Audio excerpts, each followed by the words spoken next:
உலகத்திற்காகவே உழைத்து உழைத்து தன்னை தானே மறந்து விட்டார்கள். அவர்கள் தாம் செய்த செயல்களெல்லாம் மிக பெரும் சாதனைகளை எண்ணிக்கொண்டு தாம் நேர்வழியில்தான் உள்ளோம் என்று நினைப்பார்கள். இத்தகையவர்களின் செயல்கள்தான் இவ்வுலகில் பயனற்று போய்விடும்.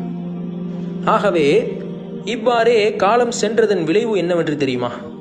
இன்றைய உலகம் இந்த வெள்ளைக்காரர்களின் ஒற்றைக்கண் நவீன மேற்கத்திய கலாச்சாரத்தில் வாழ்ந்து கொண்டு தங்களின் வீடுகளை வண்ண வண்ண நிறங்களில் கட்டிக்கொண்டு இஸ்லாம் உட்பட இதுவரை உலகில் இருந்த கலாச்சாரங்களை எல்லாம் இப்போது இருக்கும் நவீன மேற்கத்திய கலாச்சாரம் மிஞ்சிவிட்டதே என்றெல்லாம் பெருமையோடு கூறிக்கொண்டு அவர்களின் வண்ண வீட்டில் அடிமைகளாக இருக்கிறார்கள், அவர்களுக்கே தெரியாமல்.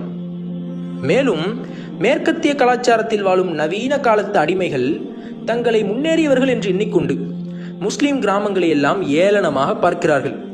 இறுதியில் இந்த கலாச்சாரம் எல்லாம் விரைவில்